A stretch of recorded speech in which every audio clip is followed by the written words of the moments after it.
AP Chemistry. I'm hopefully going to be wrapping up the notes here in these last few videos. I'm on page 13 of the bonding notes, and we're going to be talking about molecular polarity. First of all, there are polar bonds, and so polar bonds are whenever you have the moment of electronegativity. We talked about them at the very beginning of the notes to determine polar bonds. So like hydrogen would not be polar because remember the electronegativity difference is at 0.4 or greater to 1.67 after that's ionic, because it's going to be 0 here. So kind of keep that in mind when we talk about polar bonds. And so you can have a polar bond and the molecule not be polar.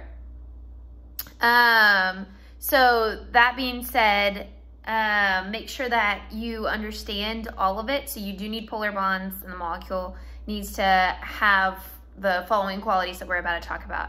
So we have something called a dipole moment, and it's the separation of the charge in a molecule.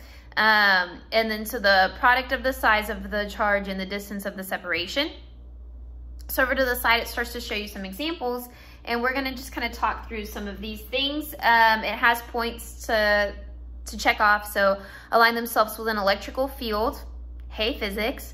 Hopefully it starts to sound familiar. Align with each other as well in the absence of an electric field. Water has 2 lone pairs and that establishes a strong negative pole. So I'll draw water for y'all here in just a second and we'll talk about it. And same with ammonia, I'm gonna draw that one as well and we're gonna talk about it. Ammonia has a lone pair which establishes a negative pole. So we have water, which I'll go ahead and draw something like this. And oxygen is more electronegative than hydrogen, so these bonds themselves, which I will actually look back at page 2 of your notes and give you the exact bonds. So hydrogen is 2.1 and oxygen is 3.5. So 3.5 minus 2.1. So the electronegativity difference for these guys is 1.4, and oxygen is going to be more negative. Yeah, I'm gonna use a different color. And so hydrogen is gonna have, so oxygen is gonna have a negative pole on it, which my sigma is bad at best, but that's okay. And then these guys are gonna have positive poles on them. So something like this. That being said, these lone pairs, those are electrons on oxygen, like we said it should have because of the electronegativity difference. Oxygen has more electrons, it's more negative over here than the hydrogen is. So whenever we're doing this, we have a pole. And so if you had an electric field running through it, so I'm gonna now turn it sideways to try to help you. So we have our positive side here and then our negative side of our electric field. So we're gonna be going this way with my arrow. Woo. So you always have the positive side here, and then the negative side, your arrow is always going to your negative side. And so this is showing you the offsetting of the charges. To help you realize which way the arrow goes, think about you're making like a plus sign on the side that has the positive charges. So since water's bent, this lower half is more positive, which actually to make this make a little bit better sense, those aren't really 104 angle. Kind of closer to this, so you can see that this side is the positive side and this side is the negative side.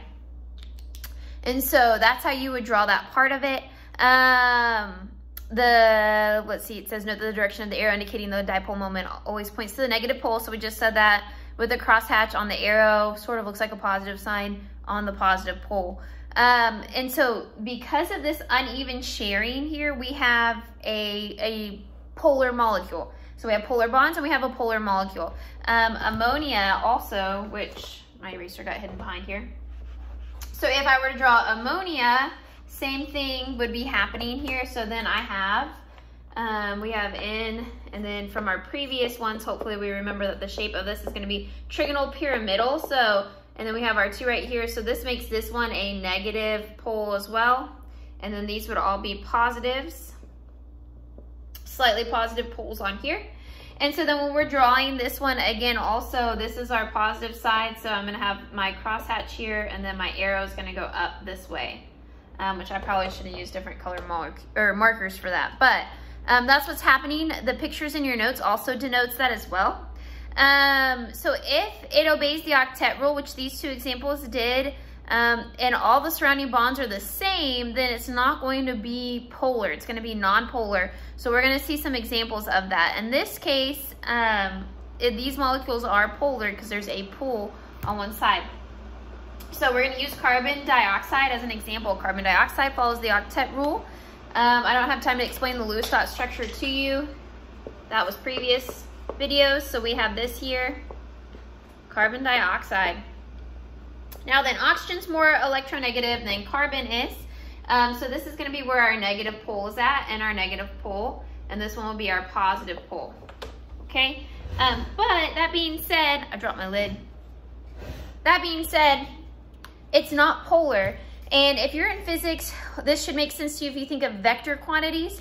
So I start with my positive, so I always have an arrow going out this way. So this is how this one would look, and I should have done this previously with the other one.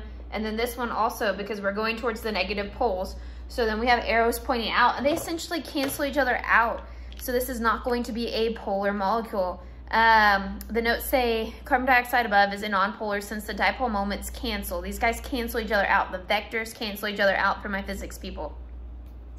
Methane is another great example. If I draw methane, which we've drawn it before, this can be another one of those long videos. If I draw methane, then remember it's tetrahedral, and so my drawing isn't going to be perfect to the shape of it, but it's going to look something like this.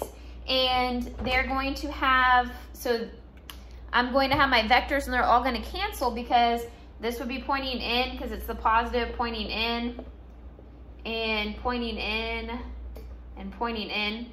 So then these guys cancel and these guys cancel each other. The pool is equal, so they're going to be canceling each other out, essentially. And so if you switch out one of these with a halogen, all of a sudden the pool's uneven, the vectors are uneven, and it becomes polar. You make all of them halogens, like if we made them all fluorines, then all of a sudden it would be non-polar again. So hopefully you can start to see that. It wants you to draw those down at the bottom and kind of have some practice over them.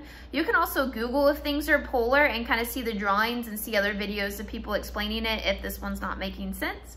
But I'm at 7 minutes. I'm trying to keep these under 5. So if you have questions, send me messages on Remind. But this wraps up page 13.